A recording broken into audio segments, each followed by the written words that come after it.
NTV time, जनता की बात जनता के साथ। स्टोनिक स्टोन पोर्ट्रेट ट्रस्ट अहमदाबाद में मार्बल मेमोरी एंड क्राफ्ट का संगम। दुनिया के श्रेष्ठतम पत्थरों के संरक्षक के रूप में पहचाने वाला स्टोनिक्स अहमदाबाद में स्टोन पोर्ट्रेट ट्रस्ट का अगला अध्याय प्रस्तुत किया जा रहा है, जहां आमंत्रित अतिथियों को भारत की प्राचीन कला परंपराओं से एक अद्भुत, अद्वितीय और बहुइंद्रिय अनुभव मिलेगा।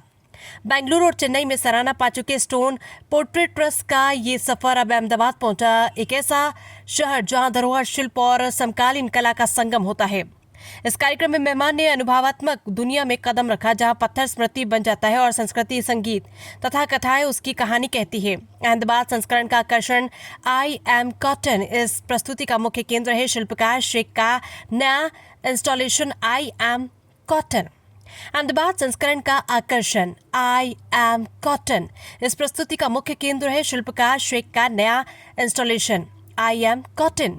इसमें क्षणभंगुर रेशे को शाश्वत पत्थर में रूपांतरित करने का विरोधाभास प्रस्तुत किया गया है।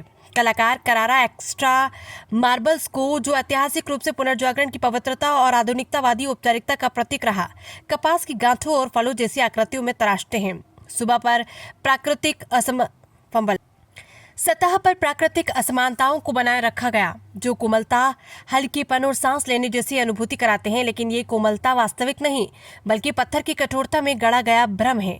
ये कृति श्रम, वस्तु प्रवाह और स्पर्श की सौंदर्यता पर भी एक गहन चिंतन बन जाती है। अहमदाबाद से चिराग सोनी की रिपोर्ट। जी, आपका नाम? मेरा नाम प्राची भट्टाचार्य है। जी मैम, आई एम कॉटन बनाने की प्रेरणा आपको कहाँ से मिली? आई एम कॉटन बनाने की प्रेरणा तो आर्टिस्ट को मिली।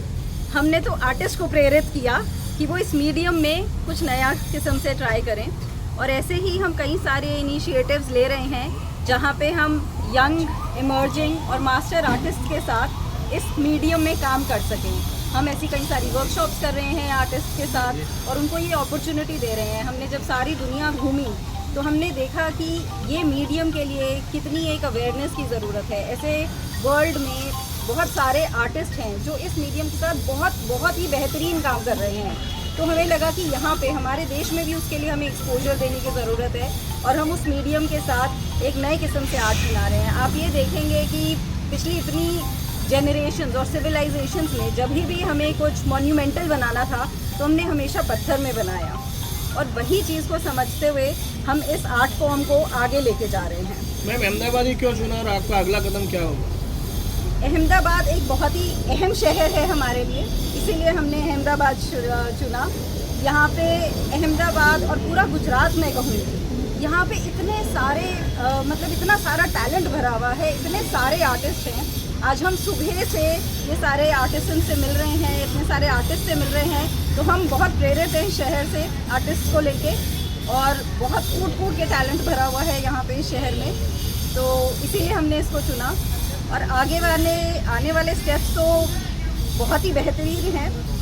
अपना जो हमारा पर्पस है उसको हम सिर्फ इंडिया में नहीं, पूरी दुनिया में कैसे लेके जाएं, कैसे इस जो ये नेचुरल मिनरल है उसको एक रिस्पेक्ट मिले। ये एक सिर्फ कमोडिटी की तरह ना देखा जाए पत्थर को कि ये फ्लोर पे लगना है या कहीं पे लगना है। कैसे इसको वापस से वो रिस्पेक्ट मिले जो ये मटेरियल, जो ये मिनरल डिज़र्व करता है, क्योंकि इतना बेहतरीन और कीमती मटेरियल है ये, मिनरल है ये, कि आज हम शायद भूल जाते हैं उसको। एक डायमंड की तरह है जो मदर नेचर ने बनाया है, और कितने सालों इसको लग रहे हैं, और ये यूनिक है आपकी और मेरी तरह। तो इसीलिए ये हमारे लिए एक एंडेवर है आर्टिस्ट के साथ जुड़ के, और इसमें इस प्रेरणा को